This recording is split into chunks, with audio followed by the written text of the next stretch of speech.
একটা সুটকেসের মধ্যে রয়েছে একটা জাদুর পৃথিবী। সেখানে বাস করে অদ্ভুত কিছু ম্যাজিক্যাল ক্রিয়েচার। মানে বলছিলাম হ্যারি পটারের সিকুয়েন্সে তৈরি একটা সিনেমার কথা। অসাধারণ ভিজুয়াল আর ম্যাজিকে ভরপুর এই সিনেমা পছন্দ করে না এমন মানুষ অনেক কম আছে। তো কথা না বাড়িয়ে চলুন পুরো গল্পটা শুনি।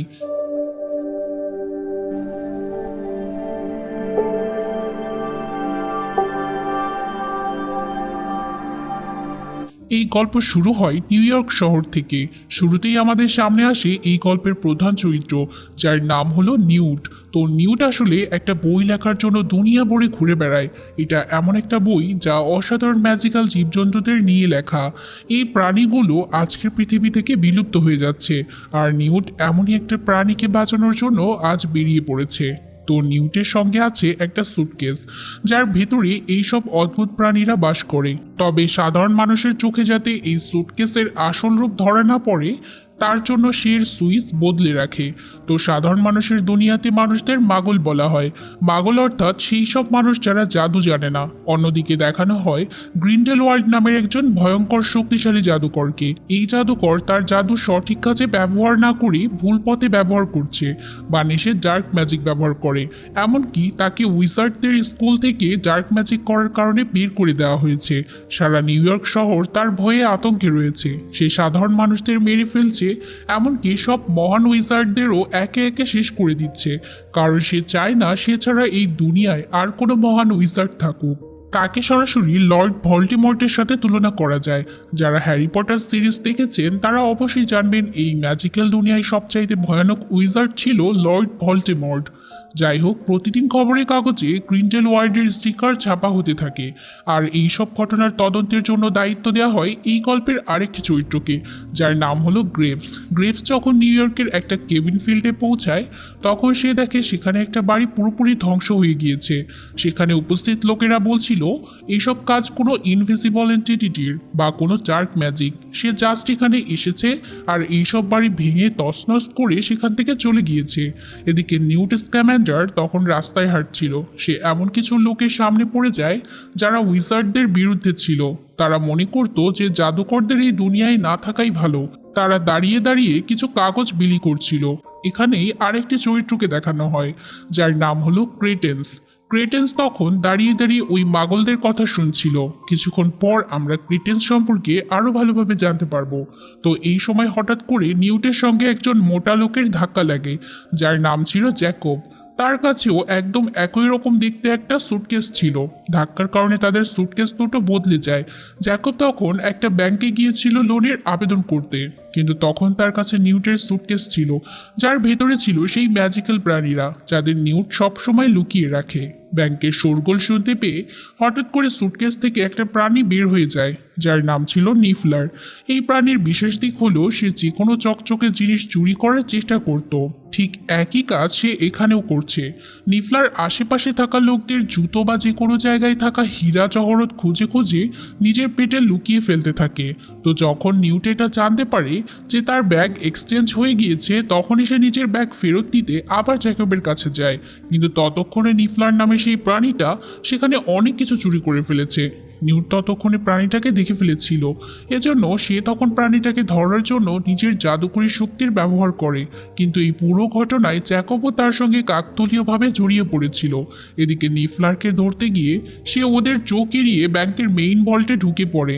নিউট যেহেতু নিজেই একজন জাদুকর, তাই সে একটা মন্ত্র ব্যবহার করে সেই ভল্ট খুলে ফেলে।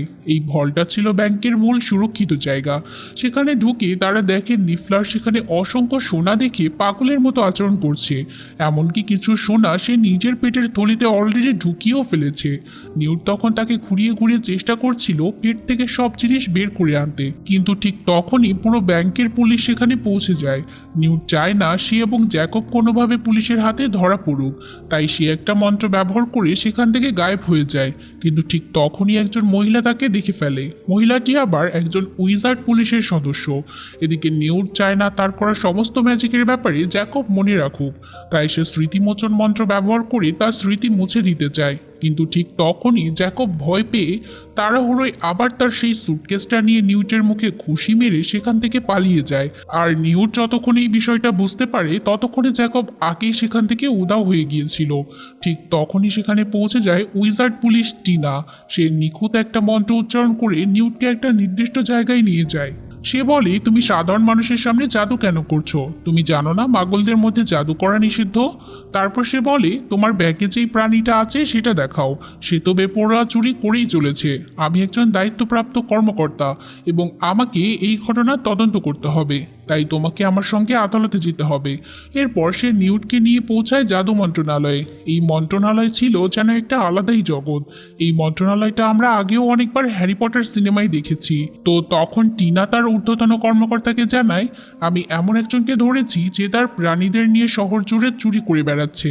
কিন্তু টিনার ঊর্ধ্বতন কর্মকর্তা তখন বলে, তোমাকে তো ইতিমধ্যে এই দায়িত্ব থেকে সরিয়ে দেওয়া হয়েছে, এখন তুমি আর এই পদে নেই, তাই আমি তোমার কথা শুনতে বাধ্য নই। সেই সময় আরও একজন কর্মকর্তা সেখানে বসেছিলেন, যার নাম গ্রেভস, যাকে আমরা একটু আগেই দেখেছিলাম। তখনই আমরা জানতে পারি যে টিনা কাজ করে জাদু মন্ত্রণালয়ের ওয়ান্ড রেজিস্ট্রেশন ডিপার্টমেন্টে, যেখানে সমস্ত জাদুকরদের ম্যাজিক স্টিক বা লাঠির নিবন্ধন করা হয়। আর এই জন্য এই কাজ ছাড়া অন্য কোনো কাজ সে করলে তা আদালত গ্রান্ট করে না। তাই সে কোনো অপরাধীকে ধরতে পারলে তখন তাদের বিরুদ্ধে কোনো ব্যবস্থা নেওয়া যায় না। যাই হোক, টিনা নিউটকে জিজ্ঞেস করে, তুমি আসলে কেন ঘুরে বেড়াচ্ছ? তখন নিউট জানায় যে আমার ব্যাগ থেকে নিফলার পালিয়ে গেছে। ওই প্রাণীটা আসলে সব ঝকঝকে জিনিস চুরি করার চেষ্টা করছিল। যদি নিফলারকে এখনই ধরা না যায় তাহলে সে শহরের অনেক দামি দামি জিনিস চুরি করে ফেলবে। এই কথার পর তারা দুজন মিলে পুরো শহরে সেই প্রাণীটিকে খুঁজতে বেরিয়ে পড়ে। এরপর সিন যায় জ্যাকবের কাছে। জ্যাকব আগে একটা ক্যানিং ফ্যাক্টরিতে কাজ করত, কিন্তু সেই কাজটা তার একঘেয়ে লাগতো। তাই সে চেয়েছিল নিজের একটা বেকারি খুলতে। সেই কারণেই সে ব্যাংক থেকে ঋণ নিতে গিয়েছিল। সে নিজের হাতে বানানো কিছু মিষ্টান্ন নিয়ে গিয়েছিল ব্যাংকের ম্যানেজারের কাছে, কিন্তু মিষ্টি পেয়েও ম্যানেজার তাকে সাফ জানিয়ে দিয়েছে, তোমার যদি বন্ধক রাখার মতো কিছু না থাকে তাহলে আমি তোমাকে ঋণ দিতে পারবো না। কিন্তু তখনও জ্যাকব জানতো না যে তার ব্যাগটি নিউটের ব্যাগের সঙ্গে বদলে গিয়েছে। পরে যখন সে বাড়িতে ফিরে তার ব্যাগ খোলে তখন দেখা যায় ব্যাগ থেকে 6টি বড় বড় ম্যাজিক্যাল প্রাণী বেরিয়ে পালিয়ে যাচ্ছে। এরা বের হতেই চারপাশে ধ্বংসযজ্ঞ চালাতে থাকে। বাইরে থেকে এই বিশৃঙ্খলা দেখে নিউট স্ক্যামেন্ডার আর টিনা বুঝে যায় যে নিশ্চয়ই সেই ব্যাগটি খোলা হয়েছে। তারা দুজন চুপচাপ জ্যাকবের বাড়িতে পৌঁছায়। সেখানে গিয়ে তারা দেখতে পায় 6 প্রাণীর মধ্যে একটা জ্যাকবের গলায় কামড় বসিয়ে দিয়েছে, যার ফলে সে এখন একদম নিস্তেজ হয়ে পড়েছে। সে প্রচণ্ড কষ্ট পাচ্ছিল, তাছাড়া ঘেমেও যাচ্ছিল। তখন নিউট টিনাকে বলে, আমাদের ওকে সাহায্য করতে হবে। যদি আমরা ওকে এই অবস্থায় ফেলে রাখি তাহলে হয়তো সে মরে যেতে পারে। এই প্রাণীর কামড়ে কোনো উইজার্টের কিছুই হবে না, কিন্তু সাধারণ মানুষের ব্যাপারে আমি বলতে পারছি না। এরপর নিউ ইয়র্কের একটা স্থানীয় পত্রিকা দ্য কোয়ারেলের অফিস দেখানো হয়, যেটার মালিক ছিলেন হেনরি শ। সেখানে তার ছেলে ল্যাংডনকে আমরা দেখতে পাই। সে তার বাবার কাছে গিয়ে জানায়, আমার কাছে দারুণ একটা খবর আছে। তা হলো, আমার কাছে এমন কিছু লোক আছে যারা সেই সব মানুষের কথা জানে যারা সত্যি ম্যাজিক করতে পারে। তাছাড়া তাদের একটা আলাদা দুনিয়াও রয়েছে। আমি চাই আপনি এই খবরটা আপনার পত্রিকায় ছাপুন। কিন্তু এই সময়টায় তার বড় ছেলে অর্থাৎ সিনেটর শ এর সঙ্গে রাজনৈতিক প্রচারণা নিয়ে সে আলোচনা করছিল। তিনি তার ছেলে ল্যাংডনের এই খবরটাকে হালকাভাবে নিয়ে বলেন, আগে যাচাই করতে হবে। আর সিনেটর তো প্রকাশ্যই ল্যাংডনের অপমান করে বসে। অন্যদিকে টিনা এখন নিউট এবং জ্যাকবকে নিয়ে তার বাড়িতে পৌঁছায়। সেখানে আমরা টিনার বোনকেও দেখতে পাই, যার নাম হলো কুইনি। এরা দুই বোনই উইজার্ড ছিল। কুইনির একটা বিশেষ ক্ষমতা রয়েছে, সে মানুষের মন পড়তে পারত। যেমন কেউ কিছু ভাবছে সঙ্গে সঙ্গে সে তা বুঝে যায়। বলা যায় এই শক্তি খুব বিশেষ কিছু মানুষের মধ্যেই দেখা যায়। যাই হোক, নিউট আর জ্যাকব এই দুজনকে দেখে কুইনি খুব খুশি হয়ে যায়, কারণ সে এর আগে কখনো সাধারণ মানুষের সঙ্গে ঘনিষ্ঠ সম্পর্ক গড়ে তোলেনি। অতিথিদের স্বাগত জানানোর জন্য সে অনেক মজার মজার খাবার তৈরি করে। এটা দেখে জ্যাকব খুব খুশি হয় আর বলে, তোমার রান্না তো খুব ভালো, আমিও রান্না করতে খুব পছন্দ করি। তোমার এই সুস্বাদু খাবার খেয়ে তো আমি আমার সব কষ্ট ভুলে গিয়েছি। এই কথা শুনে কুইনি খুব খুশি হয়, দেখেই বোঝা যায় ভিতরে ভিতরে এই দুজনের একটা সুন্দর সম্পর্ক গড়ে উঠতে শুরু করেছে। অন্যদিকে সন্ধ্যাবেলায় যখন এক ব্যক্তি রেসিডেন্ট রোডে তার প্যাম্পলেট বিক্রি করছিল, তখন গ্রেভিস তাকে দেখতে পেয়ে বলে, তুমি অন্যদের থেকে অনেক বিশেষ। আমি জানি তুমি সেই উইজার্ড শিশুকে চেনো, যার ভেতরে অসম্ভব এক শক্তি রয়েছে। যদি তুমি আমাকে সেই শিশুর খবর দাও, আমি তোমাকে একজন উইজার্ড বানিয়ে দেব। এদিকে জ্যাকবের ঘোর তখনও কাটেনি, তাই টিনা তাদের দুজনের জন্য কফি নিয়ে আসে এবং বলে, আগামীকাল সময় পেলে আমরা জ্যাকবের স্মৃতি মুছে দেব, যাতে সে কিছুই মনে না রাখে। এরপর নিউট সোজা তার সুটকেসের কাছে গিয়ে তার ভিতরে ঢুকে যায়, পাশাপাশি সে জ্যাকবকেও ভিতরে ডেকে নেয়। জ্যাকব একটু মোটা হওয়ায় তার সুটকেসের ভেতরে ঢুকতে কষ্ট হচ্ছিল। যাই হোক, তারা ভিতরে ঢোকার পর আমরা সেখানে একটা বিশাল দুনিয়া দেখতে পাই। মানে এই সুটকেসের ভেতরে ছিল একটা নিজস্ব দুনিয়া, যেখানে অনেক দুর্দান্ত দৃশ্য দেখানো হয়। এখানে নিউটের কাছে একটা বিশেষ কোড ছিল। এই কোড পড়ে সে সেকেন্ডের মধ্যে যে কোনো জায়গায় চলে যেতে পারত। এরপর নিউট তার কাছে থাকা একটা বিশাল পাখির সাথে জ্যাকবের পরিচয় করিয়ে দেয়। নিউট জানায়, আমার কাছে থাকা সবচাইতে শক্তিশালী প্রাণী হলো এটা। আমি একে শিকল দিয়ে বাঁধা অবস্থায় পেয়েছিলাম, শুধুমাত্র এর জন্যই আমি নিউ ইয়র্কে এসেছি। এমনকি সেই সব জীবের সাথে দেখা করার পর জ্যাকব বুঝতে পারে এখানে নিউট তার নিজস্ব একটা পৃথিবী তৈরি করে রেখেছে, যেখানে সে বিরল এবং বিলুপ্ত প্রায় প্রাণীগুলোকে সংরক্ষণ করে। জ্যাকব সেখানে অসীম শক্তির একটা কুণ্ডলী দেখতে পায়। তখনই নিউট তাকে সাবধান করে বলে দেয়, এটা থেকে দূরে থাকো, কখনো এর কাছে যেও না। জ্যাকব জিজ্ঞেস করে, এটা কি? তখন নিউট জানায়, এটা হলো একটা ডার্ক পাওয়ার। যদি এই শক্তির সাথে কোনো ব্যক্তি একসাথে মিলিত হয়, তাহলে তারা পুরো পৃথিবী ধ্বংস করে দিতে পারে। তো এই অসীম শক্তি আর ব্যক্তির ব্যাপারে আমরা একটু পরেই জানতে পারবো। নিউট জানায় যে আগামীকাল সকালেই তোমার সমস্ত স্মৃতি সম্পূর্ণভাবে মুছে ফেলা হবে। তাই আমি চাই তোমার সমস্ত স্মৃতি মোছার আগে তুমি আমার পশুদের ধরতে আমাকে সাহায্য করো। আমি নিউ ইয়র্কে নতুন, এখানে পথ সম্পর্কে কিছুই জানি না। তুমি কি আমাকে বলতে পারো যে খালি মাঠ, অনেক পানি আর ঠান্ডা জায়গা কোথায় হতে পারে? তখন জ্যাকব বলে, এই জায়গা সেন্ট্রাল পার্ক হতে পারে। এরপর তারা দুজন রাতে সেন্ট্রাল পার্কে চলে যায়, যেখানে তাদের দেখা হয় একটা বিশাল প্রাণীর সাথে। এই প্রাণীটাকে নিয়ন্ত্রণে আনতে নিউট তার হাতে একটা বিশেষ জাদু স্প্রে করেছিল। এই স্প্রের গন্ধটা প্রাণীটি বেশ পছন্দ করছিল, কিন্তু ভুলবশত জ্যাকবের কাছ থেকে বোতলটা নিচে পড়ে যায়। সেই গন্ধ শুকতে গিয়ে সেই প্রাণীটি তার দিকে ছুটে আসে। এরপর অনেক কষ্ট আর বেশ কিছু সমস্যার সম্মুখীন হওয়ার পর নিউট ফাইনালি বিশাল প্রাণীটাকে তার ব্যাগে ভরে নেয়। অন্যদিকে নিউ ইয়র্ক শহরের সিনেটর জন নামের এক ব্যক্তি খুব বড় একটা মিটিং আয়োজন করছিলেন, যেখানে জানানো হচ্ছিল যে আসন্ন রাষ্ট্রপতি নির্বাচনের জন্য সিনেটর জন তার প্রার্থিতা ঘোষণা করেছেন। কিন্তু তখন সেখানে কালো ছায়ার মতো সেই ডার্ক ম্যাজিক কুণ্ডলী পৌঁছে যায় আর সরাসরি গিয়ে সিনেটর শোয়ের জীবন কেড়ে নেয়। তার মারা যাওয়ার পর পুরো শহরে হাহাকার পড়ে যায়। সবাই ভাবতে থাকে এসব কিভাবে ঘটলো। একদিকে মানুষের দুনিয়া আর অন্যদিকে জাদুর দুনিয়ায় এই ঘটনা ছড়িয়ে পড়েছে। যখন নিউট এবং জ্যাকব তাদের ব্যাগে প্যাক করা প্রাণীগুলোকে রাখছিল, তখন তারা তাদের জায়গায় রাখার জন্য সুটকেসের ভেতরে প্রবেশ করে। ঠিক তখনই টিনা সুটকেসটি বন্ধ করে দেয় আর সুটকেসটি নিয়ে এসে সরাসরি উইজার্ড মন্ত্রিসভায় চলে যায়। সেখানে পৌঁছানোর পর সে জানতে পারে এখানে ইতিমধ্যেই সিনেটরের মৃত্যু নিয়ে একটা বড় মিটিং চলছে, যেখানে সব উইজার্ডরা উপস্থিত ছিলেন। তখন টিনার হেড বলে, তুমি কি জানো যে তুমি কত বড় অপরাধ করেছো? টিনা বলে, আমার কাছে এমন একটা সুটকেস আছে যার কারণে এসব ঘটনা ঘটছে। এই ব্যাগে এমন কিছু প্রাণী রয়েছে যাদের অসাধারণ শক্তি আছে। টিনাকে ব্যাগটি দেখাতে বললে সেখান থেকে নিউট আর জ্যাকব বেরিয়ে আসে। ওদেরকে দেখেই হেড আদেশ দেয় এই তিনজনকে জেলে পাঠানো হবে। এরপর প্রথমে ওদেরকে জিজ্ঞাসাবাদ করার জন্য নিয়ে যাওয়া হয়। সেখানে তাদের সামনে গ্রেভিস উপস্থিত ছিল। গ্রেভিস একে একে সবার কাছ থেকে প্রশ্ন ও উত্তর নেয়। নিউটের সঙ্গে কথা বলার সময় নিউট সেই অসীম শক্তির কুণ্ডলীটা সামনে আনে। গ্রেভিস বলে, এটা তোমার কাছে কি করছে? তুমি জানো এটা কতটা বিপজ্জনক? তখন নিউট বলে, এটা আমি 10 বছর বয়সী একটা মেয়ের কাছ থেকে বের করেছিলাম, তাই এটা নিয়ে কিছু করো না। যদি এটা কোনোভাবে এই জায়গায় ছড়িয়ে পড়ে, তাহলে পুরো শহরকে ধ্বংস করে দেবে। কিন্তু গ্রেভিস বুঝে যায় হয়তো এই ডার্ক পাওয়ারটাই সিনেটরকে হত্যা করেছে, তাই স্বাভাবিকভাবেই সে টিনা আর নিউটকে একসাথে মেরে ফেলার আদেশ দেয়। অন্যদিকে জ্যাকবকে তার সমস্ত স্মৃতি মুছে দিয়ে আবার মানুষের দুনিয়াতে পাঠিয়ে দেওয়ার আদেশ দেয়, যাই হোক, এবার এই তিনজনকে প্রথমে জেলে ঢুকিয়ে দেওয়া হয়। জেলের মধ্যে জ্যাকব নিউটকে জিজ্ঞেস করে, আচ্ছা এই ডার্ক পাওয়ার আর ডার্ক ব্যক্তিটা আসলে কি? অবশেষে নিউট জানায় এই দুনিয়া মূলত মোগলদের, মানে সাধারণ মানুষের। এখানে জাদু করা নিষিদ্ধ। আমাদের মতো অনেক জাদুকর আছে যারা এই দুনিয়াতে জন্মেছে। কিছু জাদুকর তাদের শক্তি গোপন রাখতে পারে, কিন্তু কিছু মানুষ এমন থাকে যারা তাদের শক্তি গোপন করতে পারে না। তখন মাগলদের দুনিয়ায় তাদের শক্তি নিজেদের ভিতরেই জমতে থাকে। ধীরে ধীরে এমন একটা সময় আসে যখন ওই ব্যক্তির শক্তি এই রকম বিশাল মহাকালের রূপে পরিণত হয়, আর এটাই হলো ডার্ক পাওয়ার। কিন্তু এই অসীম শক্তি শুধুমাত্র 10 বছর পর্যন্তই একটা মানুষের মধ্যে থাকতে পারে। যদি এমন কোনো শক্তি নিয়ে কেউ জন্ম নেয়, তাহলে ঠিক 10 বছর পরেই সে মারা যাবে। জ্যাকব বলে, তাহলে কিছুক্ষণ আগে সিনেটর শকে যে মেরে ফেলেছে তার কাছেও এই অসীম শক্তিটা ছিল। টিনা জানায় যার মধ্যে এই শক্তি থাকে সে কখনোই তার শক্তিটা নিয়ন্ত্রণ করতে পারে না, কারণ এটা একটা অদ্ভুত আর অজানা শক্তি। এই শক্তিটা যে কোনো রূপ নিতে পারে আর যে কোনো কিছু ধ্বংস করতে পারে। এই শক্তি নিজেরাই বেগতিক হয়ে যায় এবং সব জায়গায় তাণ্ডব সৃষ্টি করে।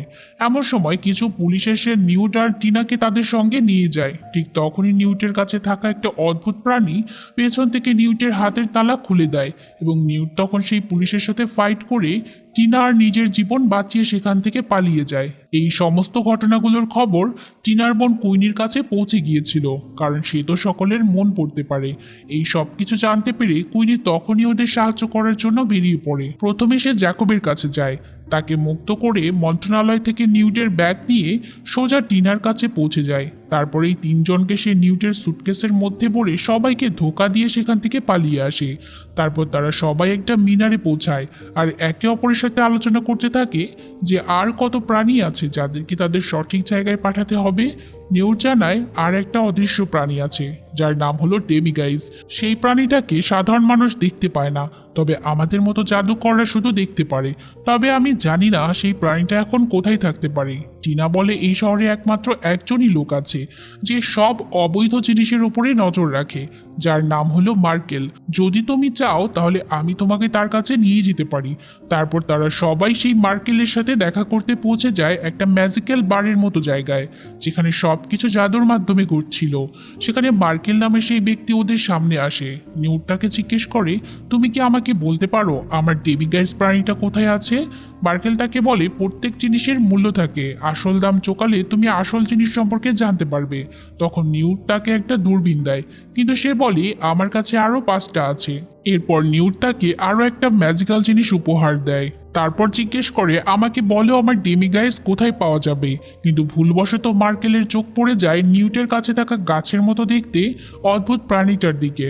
মার্কেল সাথে সাথে জানায়, এটাই আমার চাই। যদি তুমি আমাকে এটা দাও তবেই আমি তোমাকে বলবো তোমার ডেমিগাইজ কোথায় রয়েছে। এক প্রকার বাধ্য হয়ে নিউটকে তার এই প্রাণীটাই দিয়ে দিতে হয়। এরপর সে জানায় শুধুমাত্র 5th অ্যাভিনিউ স্ট্রিটে এমন কিছু অজানা ঘটনা ঘটছে, হয়তো সেটা তোমার ডেমিগাইজ প্রাণীটাই হতে পারে। এই তথ্য দেওয়ার পর মার্কেল একটা চাল চেলে দেয়, তা হলো সে ওদের খবর ম্যাজিক্যাল দুনিয়ার পুলিশদের কাছে পৌঁছে দেয়। এমন সুযোগ পেয়ে পুলিশ সেখানে পৌঁছে তাদের আটক করতে শুরু করে। কিন্তু এই তিনজনও তো কম নয়, তারা নিজেদের জাদুশক্তি ব্যবহার করে সেখান থেকে বেরিয়ে 5th স্ট্রিট অ্যাভিনিউতে চলে আসে। সেখানে ওদের দেখা হয় ডেমিগাইজ নামের প্রাণীটার সাথে। এটা দেখতে অনেকটা বানরের মতো, যার বড় বড় গোলাকার চোখ রয়েছে। তারপর নিউট বলে, ডেমিগাইজ ভবিষ্যৎ দেখতে পারে, আমি তাকে ডুগল বলে ডাকি। হয়তো সে এখানে এমন কিছু দেখেছে যার কারণে সে এখানে রয়েছে। এরপর জানা যায় সত্যি সেখানে আরও এক ধরনের অদ্ভুত প্রাণী রয়েছে। এই প্রাণীদের মধ্যে এমন ক্ষমতা রয়েছে যা তাদের নিজের আকার বাড়ানো আর ছোট করার ক্ষমতা দেয়। কিন্তু প্রাণীটা উত্তেজিত হয়ে পুরো বিল্ডিংয়ে তাণ্ডব শুরু করে দেয়। তখন নিউট বলে, যদি আমাদের এই প্রাণীটাকে ধরতে হয় তবে আমার একটা তেলাপোকা আর একটা টি পট লাগবে। জ্যাকব তেলাপোকা খুঁজে প্রাণীটার সামনে ছেড়ে দেয় আর টিনা টি পট নিয়ে দৌড়ে আসতে থাকে।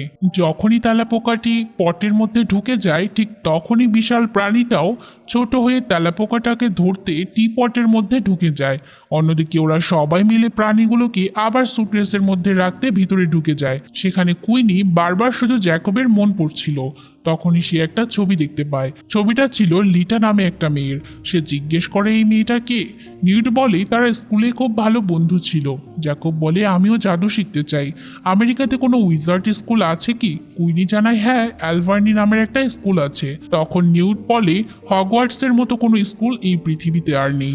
অন্যদিকে গ্রাবেসের সন্দেহ হতে থাকে ক্রেডেন্স নামের সেই লোকের প্রতি। সে সরাসরি তার কাছে পৌঁছে যায়। সে বলে আমি জানি যার ভেতরে প্রচণ্ড শক্তি থাকে সে 10 বছরের বেশি বাঁচতে পারে না। তোমার বোনের বয়স এখন 8 বছর। তোমার বোনের ভেতরেই সেই ডার্ক শক্তি আছে। গ্রাবেস তাকে সত্যি কথাটা স্বীকার করার জন্য অনেক জোর করতে থাকে, কিন্তু দেখা যায় তার বোন নয়, বরং ক্রেডেন্সের মধ্যেই ডার্ক শক্তি রয়েছে। তার এত ভয়ঙ্কর শক্তি দেখে গ্রেভেস তাকে বলে তুমি যদি নিজের উপর নিয়ন্ত্রণ রাখতে পারো তাহলে আমরা চাইলে পুরো পৃথিবী জয় করতে পারি, শুধু আমাদের একসাথে হতে হবে। কিন্তু ততক্ষণে ক্রেডেন্স তার পুরোপুরি নিজের নিয়ন্ত্রণ হারিয়ে ফেলেছিল। সে পুরো শহরকে ধ্বংস করতে শুরু করে দেয়। এই সকল ইনফরমেশন ততক্ষণে জাদু মন্ত্রণালয়ের কাছে পৌঁছে গিয়েছিল। সাথে সাথে তারা অনেক জাদুকরকে ক্রেডেন্সের পেছনে লাগিয়ে দেয়। এত দূর থেকেও নিউট আর টিনা সব বুঝতে পেরে তখনই গ্রেভেন্সের কাছে ছুটে যায়। কিন্তু টিনা আর গ্রেভেসের মধ্যে যুদ্ধ শুরু হয়ে যায়। গ্রেভস ছিল যথেষ্ট শক্তিশালী, তাই সে ওদেরকে পরাজিত করে একটা সাবওয়ে স্টেশনে পৌঁছে যায়। সেখানেই তার দেখা হয় ক্রেডেন্সের সঙ্গে। নিউট অনেক চেষ্টা করে গ্রেভসকে বোঝাতে, কারণ এই বিশাল রূপ নিয়ে সে পুরো শহরে ধ্বংস চালাচ্ছিল, কিন্তু গ্রেভস কোনো কথাই শুনতে চায় না। ঠিক তখনই সেখানে এসে পৌঁছায় টিনা। টিনার কথা শুনে মুহূর্তের জন্য ক্রেডেন্স শান্ত হয়ে যায়, কিন্তু ঠিক তখনই জাদু মন্ত্রণালয়ের সমস্ত উইজার্ড সেখানে চলে আসে। তারা এসেই ক্রেডেন্সের উপর আক্রমণ শুরু করে দেয়। প্রথমে গ্রেভস সেখানে এসে বলে তোমাদের কে এর উপর আক্রমণ করার আদেশ দিয়েছে? তখন জাদু মন্ত্রণালয়ের হেড বলে এই আদেশ আমি দিয়েছি, এর দায়িত্ব সম্পূর্ণ আমার কাঁধে। যদি ক্রেডেন্স বেঁচে থাকে তাহলে পুরো শহর ধ্বংস হয়ে যাবে। তারপর সব উইজার্ড একসাথে তাদের জাদু কাঠি দিয়ে ক্রেডেন্সের উপর একের পর এক আঘাত করতে থাকে। শেষ পর্যন্ত কালো ধোঁয়ার সঙ্গে ব্লাস্ট হয়ে ক্রেডেন্স সেখানেই মারা যায়। এই ঘটনা দেখে গ্রেভস প্রচণ্ড রেগে যায় আর বলে তোমাদের এই জোর জবরদস্তি আমার উপর চলবে না। তোমাদের না তো কোনো ন্যায় আছে, না তো কোনো আইন আছে, তাই আমি তোমাদের চাকরি ছেড়ে দিচ্ছি আর এখান থেকে চলে যাচ্ছি। ঠিক তখনই তার এই কথা শুনে জাদু মন্ত্রণালয়ের হেড আরও বেশি রেগে যান। সে উইজার্ডদের আদেশ দেন এখনই গ্রেভসকে গ্রেফতার করো, তার জাদু কাঠিটাও কেড়ে নাও। যখনই উইজার্ডরা তাকে ধরতে আসে সাথে সাথে গ্রেভস নিজের জাদু শক্তির ব্যবহার শুরু করে দেয়। একদিকে সব উইজার্ড তার উপর আক্রমণ করছিল আর অন্যদিকে সে একাই সবার আঘাত ঠেকিয়ে দিচ্ছিল। প্রথমে কেউই বুঝতে পারছিল না সে এত শক্তিশালী কিভাবে হলো। ঠিক তখনই নিউট তার সুইপিং ইভেল অর্থাৎ একটা জাদুর প্রাণীর সাহায্যে তার হাত ধরে ফেলে আর টিনা তার জাদুর কাঠিটা কেড়ে দেয়। এইভাবে গ্রেভসকে ধরে ফেলা হয়। ঠিক তখনই তার আসল চেহারা সামনে চলে আসে। সে আসলে গ্রেভস নয়, বরং পলিমরফাস পোষণ জাদু ব্যবহার করে সে নিজের রূপ পাল্টে রাখা আসল গ্রাইন্ডেল ওয়ার্ল্ড ছিল, যে এই পুরো সময় জুড়ে হামলা চালাচ্ছিল আর শহরে ত্রাস সৃষ্টি করছিল। তার গ্রেফতারের পর উইজার্ডরা চিন্তা করতে থাকে নিউ ইয়র্ক শহরে তো এখন সবাই আমাদের আসল পরিচয় জেনে ফেলেছে, এখন আমরা কিভাবে পুরো শহরের মানুষের স্মৃতি মুছে ফেলবো। তখন নিউট একটা আইডিয়া দেয়। সে বলে আমার কাছে একটা বিশেষ পাখি আছে যার নাম হলো থান্ডারবার্ড। তার একটা বিশেষ ক্ষমতা রয়েছে, সে বৃষ্টি তৈরি করতে পারে। যদি আমরা স্মৃতিমোচন করার জাদু থান্ডারবার্ডের পানির সঙ্গে মিশিয়ে পুরো শহরে ছিটিয়ে দিই তাহলে সবার স্মৃতি একসঙ্গে মুছে যাবে। এরপর দেখা যায় থান্ডারবার্ড পুরো নিউ ইয়র্ক শহরের উপর বৃষ্টি বর্ষণ করতে শুরু করে দিয়েছে। আর সেই বৃষ্টি যখন মানুষের গায়ে পড়ে তখন সবাই সেই ঘটনাগুলো ভুলে যেতে শুরু করে। অন্যদিকে সব উইজার্ডরা মিলে পুরো শহরটাকে আবার আগের মতো ঠিক করে দেয়। সেই সময় জ্যাকব নিজে দাঁড়িয়ে পড়ে সেই স্মৃতি মোছার বৃষ্টির নিচে, কারণ সে জানে তারও স্মৃতি চলে যাবে। কিন্তু ঠিক তখনই কুইনি তার সামনে এসে দাঁড়িয়ে যায়, কিন্তু জ্যাকব তবুও বলে না আমি যাচ্ছি। তারপর কুইনিকে সে একটা চুমু দিয়ে বিদায় নেয়। এইভাবে নিউ ইয়র্ক শহরের উপর আসা একটা বড় বিপদ এড়ানো সম্ভব হয়। কিছুদিন পরে নিউট স্ক্যামান্ডার আবার জ্যাকবের সঙ্গে দেখা করতে যায়। তারা নিজেদের ব্যাগ এক্সচেঞ্জ করে। তখন দেখা যায় জ্যাকবের ব্যাগটি অনেক ভারী। সে যখন সেটা খুলে দেখে তখন দেখতে পায় সেখানে অনেক ডিম, যেগুলো ছিল একটা জাদুর মুরগির। সেই ডিমগুলো ছিল রূপোর মতো ঝকঝকে। এরপর সে সেই ডিম বিক্রি করে নিজের ব্যাংক লোন শোধ করার জন্য টাকা জোগাড় করে ফেলে। আর এভাবেই সে নিজের একটা বেকারিও খুলে ফেলে। তার বেকারির সব কেক, পেস্ট্রি আর খাবারের আইটেমগুলো ঠিক সেই জাদু প্রাণীদের অনুপ্রেরণায় বানানো, যেগুলো সে নিউট স্ক্যামান্ডারের সুটকেসে দেখেছিল। শেষ দৃশ্যে দেখা যায় কুইনি এসে জ্যাকবের সঙ্গে আবার দেখা করে। আর এই সুন্দর গল্প এখানেই শেষ হয়। এই মুভির আরও অনেকগুলো পার্ট আছে। যদি আপনারা ভালো রেসপন্স দেন তাহলে সবগুলো এক্সপ্লেন করব। তো দেখা হবে আবারও কোনো নতুন ভিডিও নিয়ে। সে পর্যন্ত আল্লাহ হাফিজ।